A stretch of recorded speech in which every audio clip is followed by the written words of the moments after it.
Nós te adoramos, Senhor. Nós te adoramos, Senhor. Apenas te adoramos, meu Deus.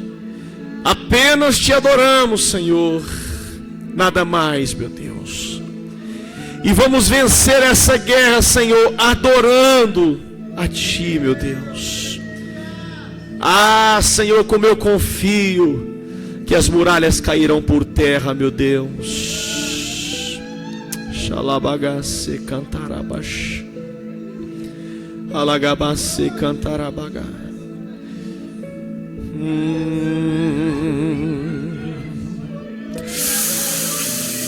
Ah, irmãos, como é bom, queridos. Como é bom estarmos aqui na simplicidade. Como é bom estarmos aqui contra tudo e contra todos, contra a nossa carne, contra o nosso conforto. Nós estamos aqui para mostrar para Deus que o que nos move é a sua graça. Podemos assentar, irmãos, adorando assim, porque o ambiente está agradável. O ambiente, irmãos, está propício para recebermos um despertamento do Senhor. Queridos irmãos, o Senhor nos concedeu tudo que nós precisamos. Tudo, irmãos, tudo que nós precisamos, queridos, para vivermos um avivamento, para vivermos, irmãos, um despertamento espiritual. Está tudo disponível para mim e para você. Queridos, nós temos uma palavra poderosa. Nós temos um evangelho que é poderoso para salvar. Irmãos, e esse evangelho, ele deve ser liberado. As pessoas precisam saber, precisamos alertar, irmãos, esta geração, através da pregação do evangelho. Aleluia. Esse evangelho, irmãos, que foi chamado por Pedro, por Paulo, de um escândalo para os judeus.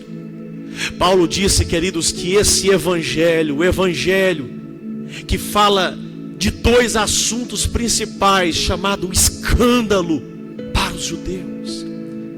Que escândalo é esse, irmãos? Que mensagem é essa que escandaliza os religiosos? Que mensagem é essa que traz, irmãos, uma novidade de vida para mim e para você, um novo cântico nos nossos lábios, mas ao mesmo tempo é uma mensagem que escandaliza o religioso? Aleluia, aleluia, aleluia. Que mensagem é essa? Que evangelho é esse? É o evangelho, irmãos, que ele foi narrado desde Gênesis até o Apocalipse. Que evangelho é esse? É o evangelho que fala da cruz. Paulo falou, o evangelho da cruz é escândalo para os judeus, escandaliza, eles ficaram escandalizados. Ficaram escandalizados.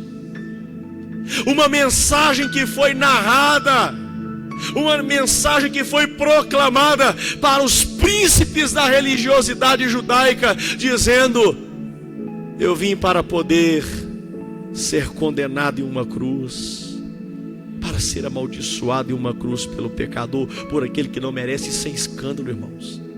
Aqueles que se julgavam merecedores ouviu a mensagem de um homem dizendo: eu vim para morrer para quem não merece. Isso escandalizou aquele povo. Aleluia.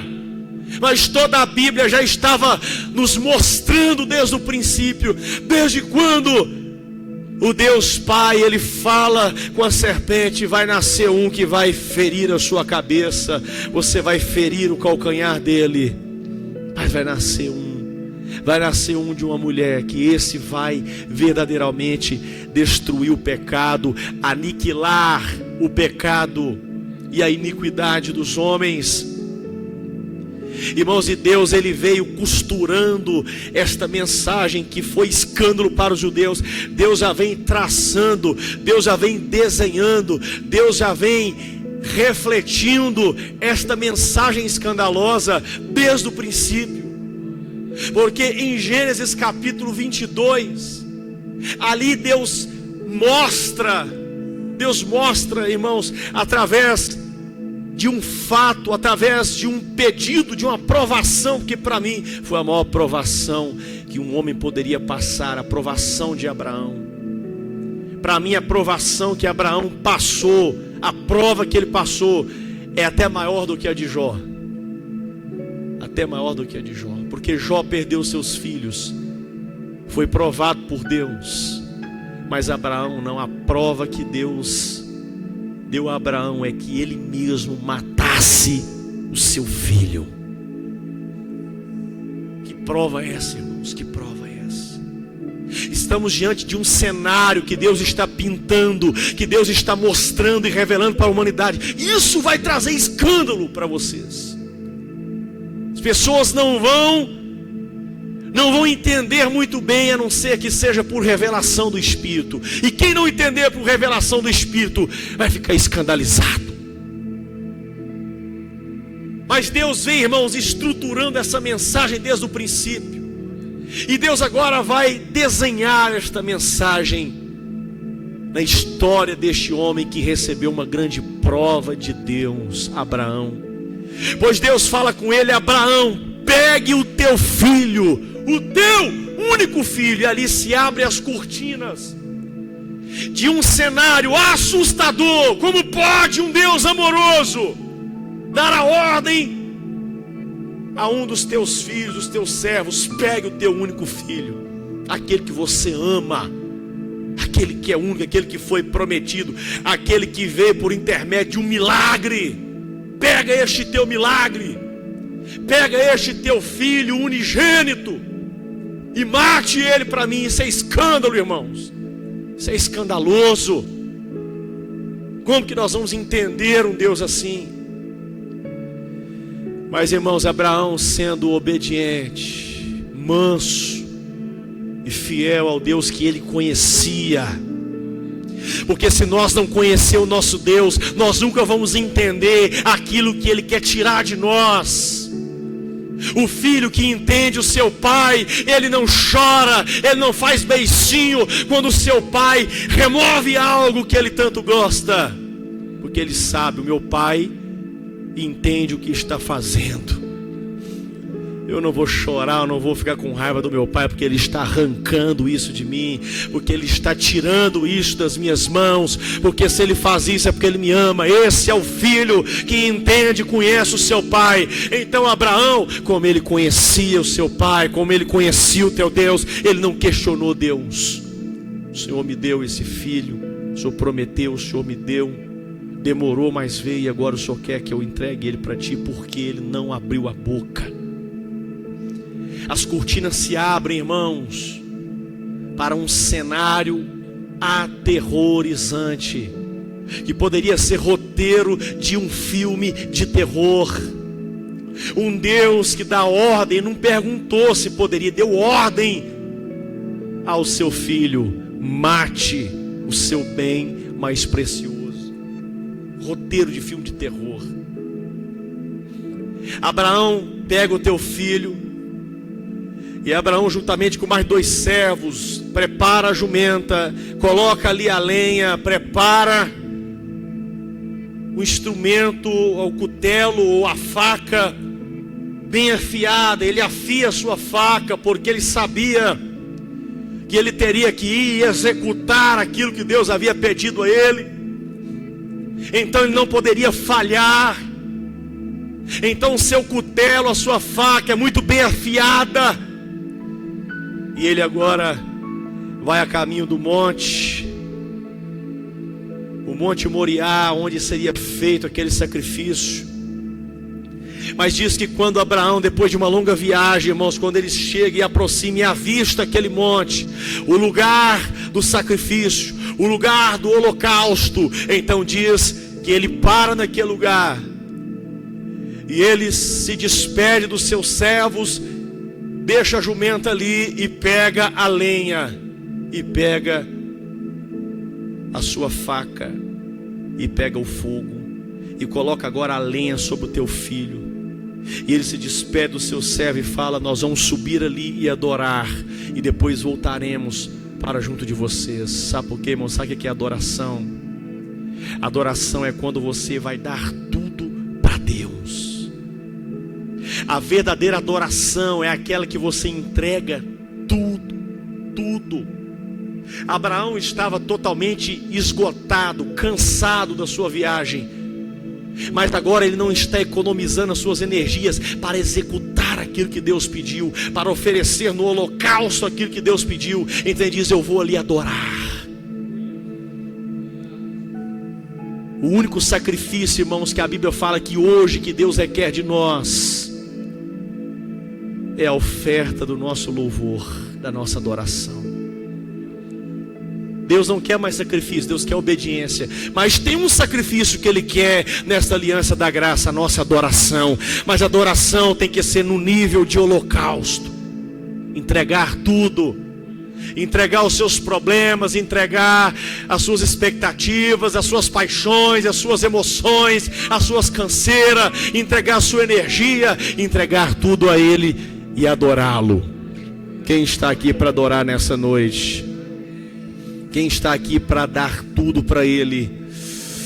Aleluia. Então, irmãos, o versículo 6 vai dizer que Abraão pegou a lenha do holocausto, colocou sobre Isaque, seu filho, e ele por sua vez levava nas mãos, Abraão levava nas mãos o fogo e a faca. Guarde essas duas palavras: fogo e faca. Ele levava, o filho levava a lenha, porque aqui já nos revela que lá na frente alguém iria carregar o madeiro. Mas o pai carregava o fogo e a faca. O filho carregava o madeiro, mas o pai a faca afiada e o fogo na outra mão. Com essas cortinas abertas, nós enxergando esse cenário, nós podemos ver agora um grande pai, um grande filho e um grande sacrifício que está prestes a acontecer. Os céus estavam na expectativa, os céus e o inferno na expectativa, porque Satanás naquela hora pensava: será que essa é a grande obra que já estava determinada na eternidade? Será que esse é o cordeiro que já havia sido morto antes da fundação do mundo? Satanás estava preocupado, irmãos, pensando: será que nós estamos diante de uma cena agora que vai nos derrotar de uma vez por todas e começar um tempo da graça? Tudo estava parado, irmãos, e observando um grande pai, Abraão, que agora representa o próprio Deus, subindo com o seu filho, carregando o madeiro no Monte Moriá. Aquele menino, irmãos, já cansado, já esgotado, e carregando aquele madeiro, carregando aquelas lenhas. Mas diz a Bíblia que ele falou com seu pai: pai, eis aqui o fogo, pai, está na sua mão. A lenha está comigo. Ele olha nos olhos do seu pai e fala: mas aonde está o cordeiro? Aonde está?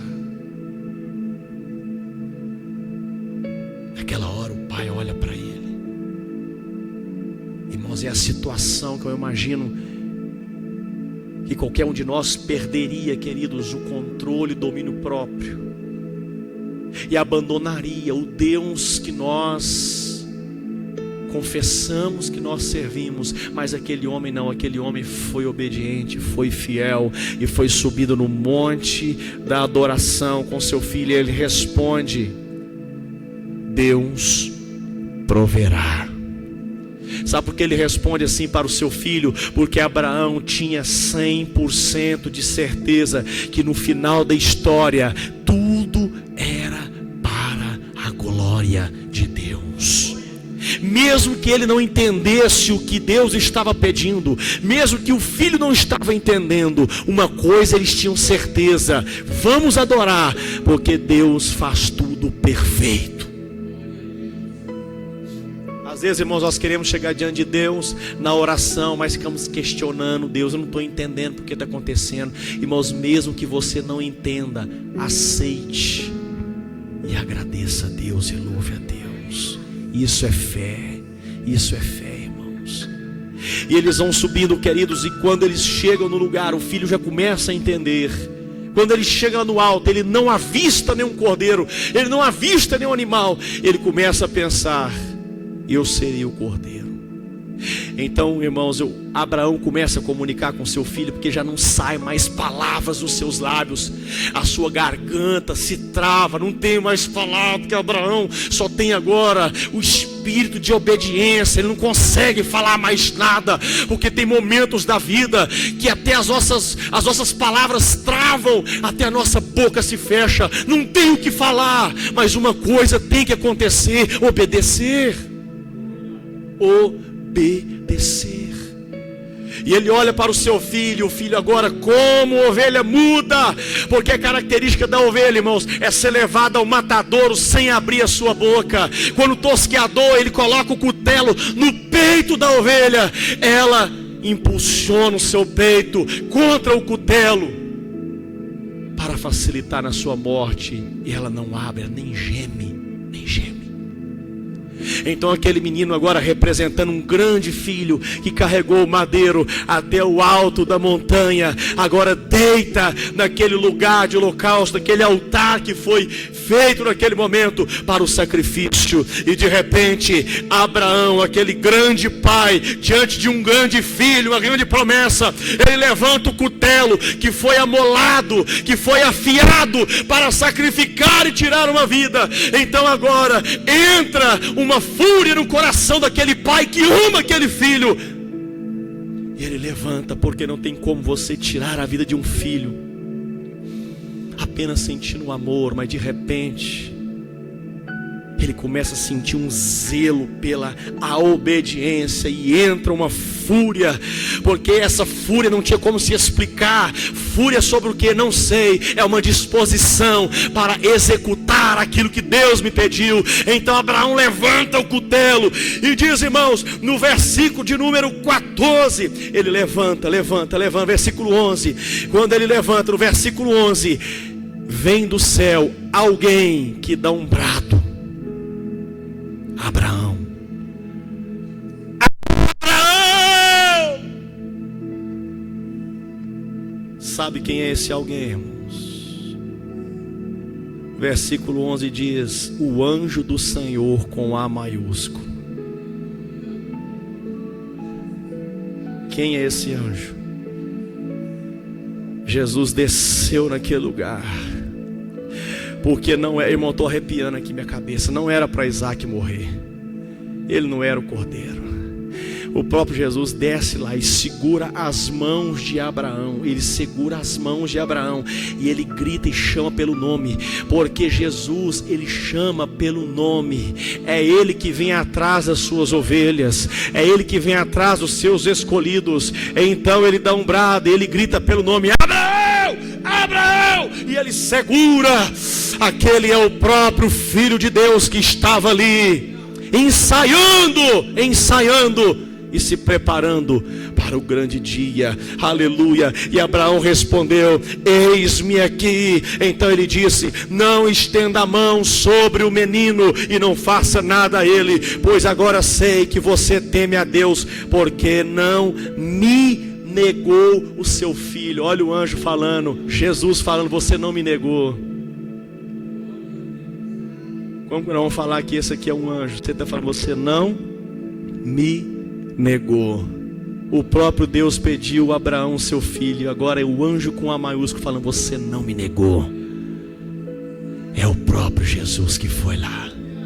É o próprio Jesus, irmãos, já narrando, já desenhando esse evangelho que é poderoso para salvar, mas também ele traz escândalos para aqueles que não crêem. Qual o escândalo? O escândalo da cruz, do madeiro. Por que escandaloso?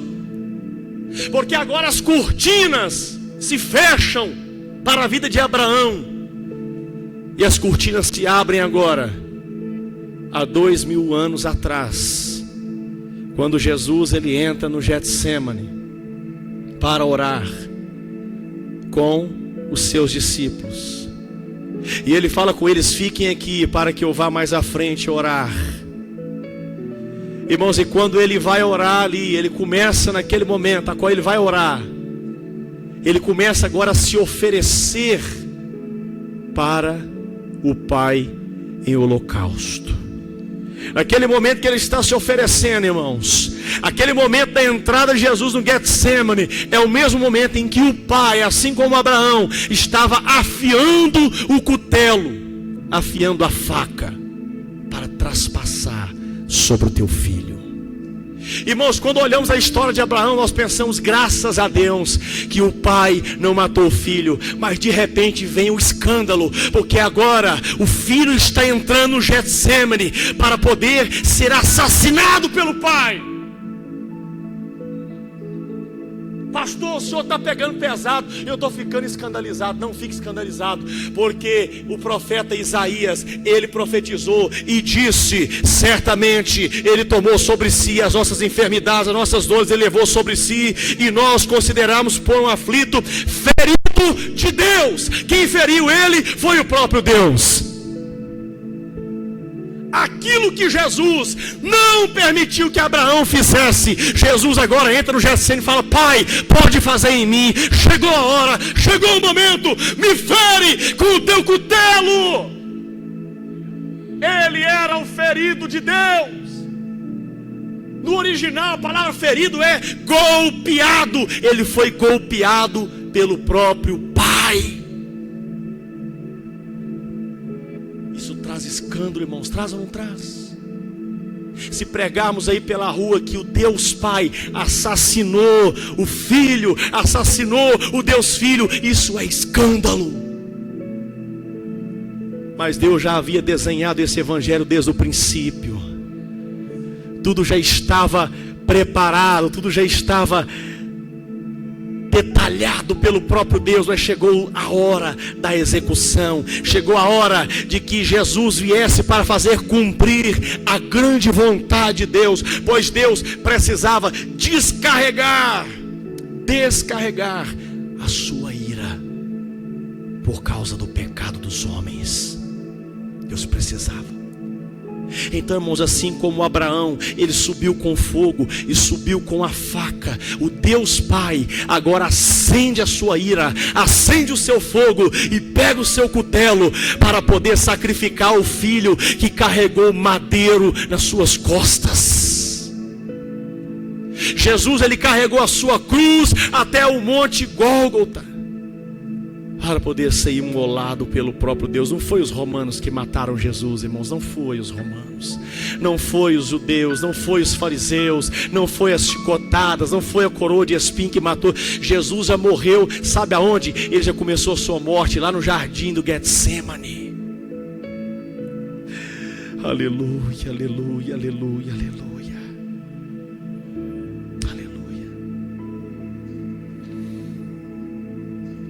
Irmãos, eu estava lendo ali,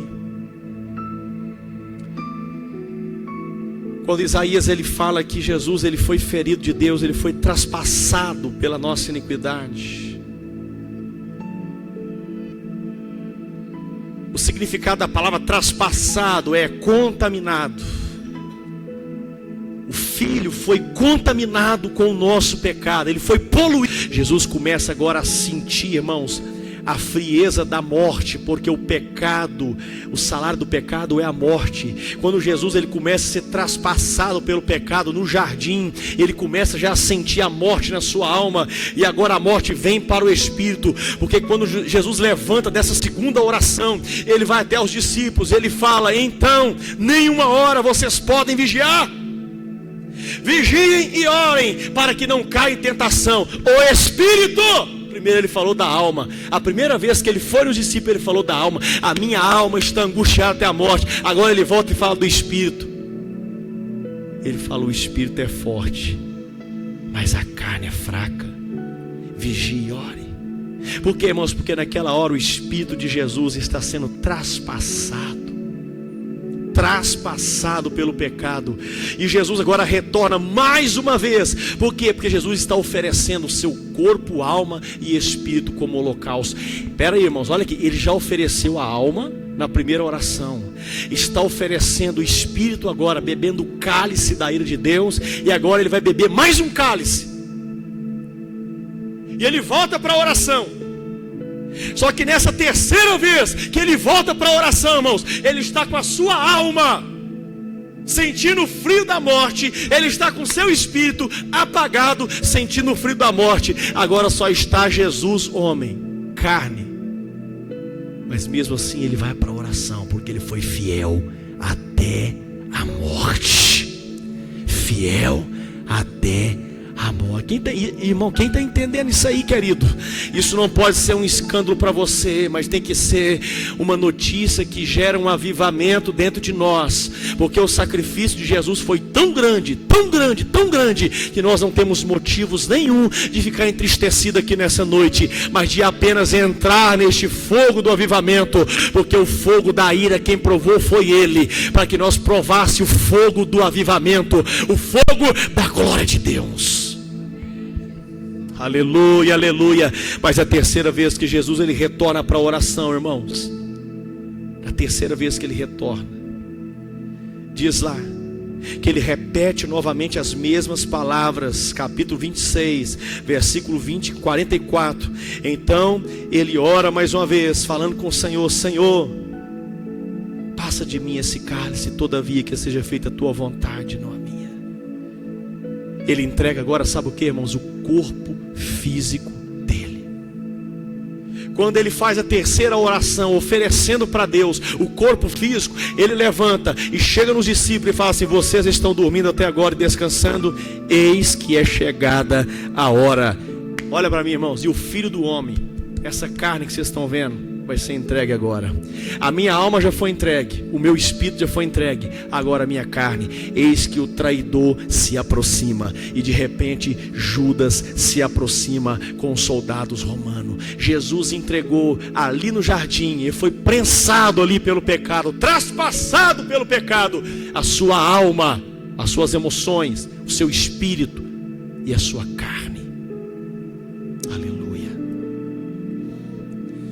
Jesus é levado agora para o madeiro. O corpo de Jesus é levado para a cruz, irmãos. E quando Jesus está na cruz, quando Jesus está ali, agora Jesus não pode mais enxergar Deus, porque Jesus perdeu a sua comunhão com Deus. Ali estava apenas uma carcaça de um homem, a carcaça de um cordeiro perfeito, imaculado, para ser sacrificado, para poder ser morto no holocausto. Então Jesus ele olha para os céus, irmãos, e ele dá um grito e ele fala: Eli, Eli, lama sabactani. Deus meu, ele não está falando pai, ele está falando Deus. Porque no Getsemane ele falou: Pai, Pai, afasta-me, porque ainda ele estava enxergando o Pai. Mas quando ele foi oferecendo a sua alma, o seu espírito e agora a sua carne, ele perde a sua comunhão com o Pai. Um abismo agora está entre ele e o Pai, e ele olha para cima e só enxerga uma escuridão, só enxerga as trevas, porque a maldição, o pecado de toda a humanidade estava diante dele, e ele não enxergava mais o Pai. Então ele clama como um mortal, ele diz: Deus meu, Deus meu, Deus meu, por que me abandonaste? E no Salmo 22, que ele está falando do Salmo 22, ele diz: eu estou me sentindo como um verme. Naquela hora Jesus estava se sentindo como um verme, irmãos, porque a alma dele foi entregue, foi traspassada pelo pecado, o espírito foi traspassado, e agora a sua carne está prestes a ser traspassada pelo pecado. Ele está totalmente sem a comunhão do Pai, e isso foi o maior castigo que Jesus passou, irmãos. Jesus esteve toda a eternidade com o Pai, e naquele exato momento ele não sente mais a presença do Pai. Então de repente Jesus naquela cruz, ele dá um suspiro, ele diz: está consumado, está consumado. Aquilo que Abraão não consumou com o filho, porque eu não deixei, agora vai ser consumado. E o cutelo do Pai desce sobre ele agora, irmãos, e crava sobre o filho. a ira do Pai explode em cima do Filho, em cima de Jesus, toda a ira contra o pecado, porque Jesus agora, ele é comparado a um malfeitor. Jesus, irmãos, ele falou: eu vou ser entregue aos pecadores, porque eu vou estar como eles, eu me desci no nível deles, eu me sujei como eles. Eu sou pior agora do que a prostituta, do que o macumbeiro, do que o feiticeiro. Eu sou pior agora do que o assassino. Eu me fiz assim para pagar todas as suas dívidas. Irmãos, e isso o religioso nunca vai entender. Como pode um Deus justo, um Deus santo, como pode um Deus fazer justiça para alguém que não merece?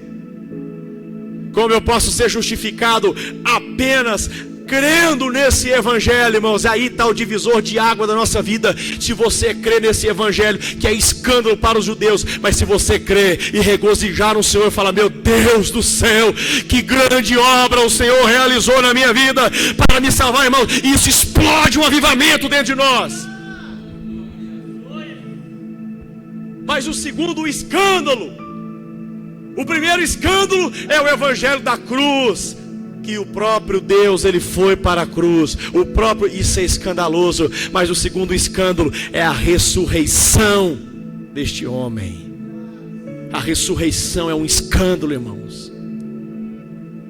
Depois que Jesus é morto, Mateus capítulo 28 vai dizer, capítulo 27, versículo 62 vai dizer: no dia seguinte à morte de Jesus, um dia depois da preparação, os principais sacerdotes e fariseus se reuniram com Pilatos e disseram: Senhor, nós lembramos que aquele enganador... Escute, irmão, os discípulos esqueceram da pregação de Jesus, os discípulos esqueceram da promessa de Jesus, que ele iria para a cruz, seria morto, mas ressuscitaria ao terceiro dia. E esqueceram, irmãos.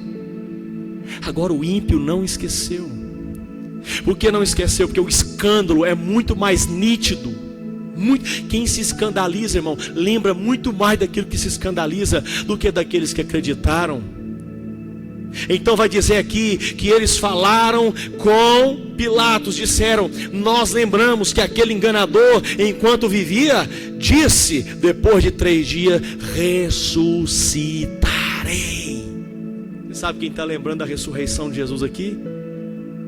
Os inimigos de Jesus. Irmãos, é por isso que Deus se entristece muito com a igreja, porque era nós que deveríamos lembrar da ressurreição de Cristo todos os dias. Mas nós só lembramos, irmãos, de coisa ruim. Nós só lembramos de fofoca. Nós só lembramos, irmãos, daquilo que está acontecendo lá fora. Nós só lembramos, irmãos, de coisas que nos desanimam. E existe uma coisa para a gente lembrar aqui, irmãos. Existe algo poderoso para a gente lembrar, que vai nos devolver uma verdadeira vida. É nos lembrar que Jesus não está morto, Ele ressuscitou. Para a maioria dos crentes, irmão, Jesus ainda está sepultado. Para a maioria da fé dos crentes, Jesus ainda está dentro da sepultura. Mas para nós Ele ressuscitou. A ressurreição de Jesus, irmãos, é a aceitação do sacrifício do Deus Pai. Ele aceitou o sacrifício e ressuscitou seu Filho como aceitação e aprovação, dizendo: eu aprovo o teu sacrifício. Esse foi aprovado, foi quitado toda maldição sobre aquele que crê em você, meu filho. Quem creu? Quem creu? Quem creu? Aleluia, aleluia, aleluia, aleluia, irmãos. E vai dizer que aqueles homens, eles usaram toda a inteligência que eles tinham para poder, irmãos, impedir que as pessoas criassem essa doutrina da ressurreição. Eles falaram: olha, vamos colocar guardas na porta da sepultura, vamos colocar uma pedra grande e vamos lacrar aquela pedra, porque pode acontecer dos discípulos ir roubar o corpo e falar que ele ressuscitou. E eles vão fundar uma seita. Através dessa heresia eles vão enganar as pessoas, porque esse enganador, mas o nosso Jesus não é enganador, irmãos. O seu Jesus nunca te enganou. Escute, irmãos, escute o que eu vou dizer aqui. Eu quero pressionar a sua fé aqui agora. Se você quer aumentar a sua fé, escute o que eu vou perguntar para você. Escute o que eu vou perguntar. O Jesus que você crê, Ainda está dentro da sepultura, ou ele levantou daquele túmulo e saiu ao terceiro dia? Porque se ele ainda está dentro da sepultura, a sua fé está morta junto com ele. Mas se você crê verdadeiramente que ele não está lá, que ele ressuscitou em corpo, alma e espírito, que ele recebeu de Deus de volta aquilo que ele deu como holocausto, como oferta, ele recebeu a vida. Glorifique. Se você crê, meu irmão, a sua fé vai sair da sepultura agora. Sabe por quê, irmão? Sabe o que o diabo quer fazer com a igreja? O que eles quiseram fazer com a fé dos discípulos. Vamos lacrar aquela sepultura. Está cheio de coração lacrado. Por isso que nós não vemos mais milagre. Por isso que não vemos mais salvação. Por isso que não vemos mais arrependimento. Por isso que não vemos mais lágrimas dentro da igreja. Porque a fé da igreja ainda está lacrada. Mas tem uma mensagem, irmãos, que rompe o lacre para que a fé exploda e ressurja como a ressurreição de Jesus. É acreditarmos que ele ressuscitou ao terceiro dia. Isso é escândalo para muitos, mas para nós, irmãos, isso é o motor, é o coração da nossa fé. Eu acredito que o meu Cristo está ressuscitado. É por isso que eu morri com ele e eu fui ressuscitado com ele. Aleluia, aleluia, aleluia, aleluia, aleluia, aleluia, aleluia, aleluia, aleluia, aleluia, irmãos. Olha só o que esses homens, eles falaram com Pilatos. Eles falaram assim: eles vão falar que ele ressuscitou, e este último engano será maior do que o primeiro. Eles estão falando de dois enganos, dois escândalos. O que eles estão querendo dizer aqui? Esse último engano é maior do que o primeiro. Qual é o primeiro engano? O primeiro engano é a mensagem da cruz. Ele falou: eu vou ter que morrer, eu vou ser crucificado, eu vou ser condenado, eu vou morrer no lugar de vocês. Isso para eles foi um escândalo. Eles estão falando aqui, lá engano. Ele enganou muita gente, ele enganou as pessoas. Mas esse segundo, que é a ressurreição, é um segundo engano ainda maior. Para nós essas duas mensagens não é um engano, mas é a verdade absoluta da nossa fé.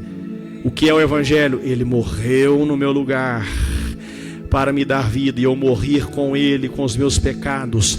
Mas ele ressuscitou e eu fui ressuscitado com ele. Por isso eu recebi uma nova vida em Cristo. Isso é o Evangelho, irmãos, e nada mais.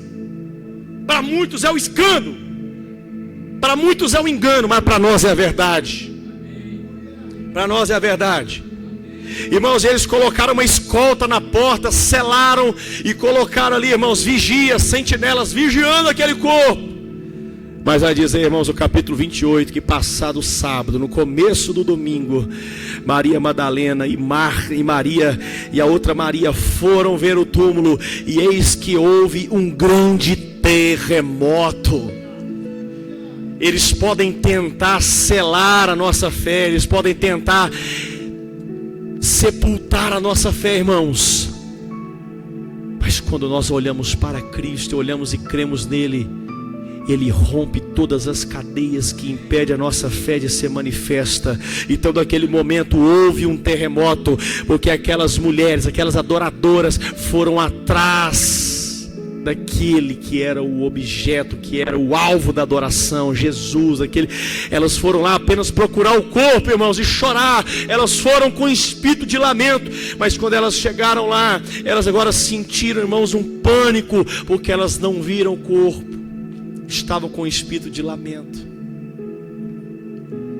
Às vezes hoje, irmãos, a igreja está sentindo um espírito de lamento. Estamos no lamento, parece que Jesus está morto. Mas quando elas foram movidas pelo espírito de lamento, agora entrou um outro espírito nelas, um espírito de desespero, porque elas não viram mais o corpo ali.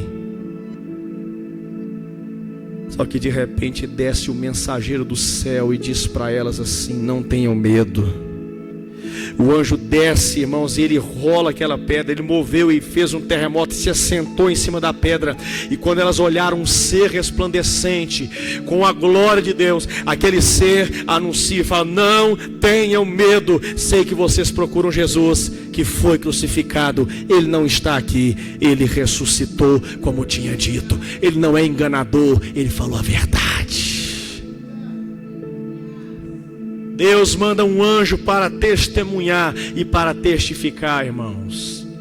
Se os céus não testificar sobre nós, a nossa fé continua lacrada dentro de uma sepultura, a sepultura do nosso coração. E eu quero fazer uma oração aqui agora, para, irmãos, que os céus venham proclamar no meu e no seu coração: Ele não está morto, Ele ressuscitou, como Ele disse, para que seja rompido esse lacre do nosso coração, para, irmãos, que a nossa fé exploda, para que haja, irmãos, um transbordar espiritual em nossas vidas, e as pessoas vão sentir em você algo diferente, porque vai haver, irmãos, o mesmo poder da ressurreição que houve no corpo de Jesus, também vai agir em nós, para que possamos manifestar a glória de Deus sobre esta terra. Vamos colocar de pé aqui nessa noite, aleluia, porque nós cremos nesse evangelho que foi escândalo, e é escândalo para os religiosos, mas para nós são verdades que nos libertam, e tem poder, meu querido, no evangelho da cruz e no evangelho da ressurreição.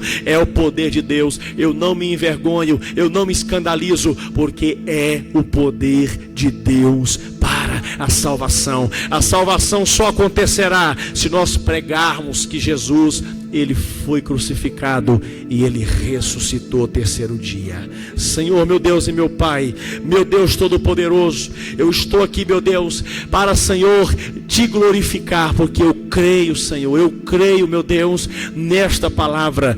Eu creio, Senhor, neste evangelho, o evangelho da cruz, o evangelho da ressurreição. Eu creio, meu Deus, mas muitos ainda não ouviram, não creram, Senhor. Use a nossa vida.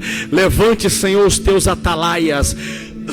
Levante, Senhor, os teus profetas. Levante, Senhor, os teus evangelistas. Levante, Senhor, os teus vasos. Levante os teus servos, os teus pregadores, Senhor, para anunciar esse evangelho, meu Deus, aquele que está morto, aquele que está perdido, aquele que está escravizado, Senhor, pelo pecado. Oh Deus, coloque este evangelho poderoso nos nossos lábios, Senhor. Faça em nós, meu Deus, Senhor, o que o Senhor fez no teu Filho Jesus Cristo. Ressuscitou ao terceiro dia. Ressuscita no Senhor pelo poder da tua palavra. Oh meu Deus, dai-nos a vida, Senhor, que nós perdemos pelo pecado. Dai-nos, ó Deus, o avivamento no lugar da maldição, em nome de Jesus.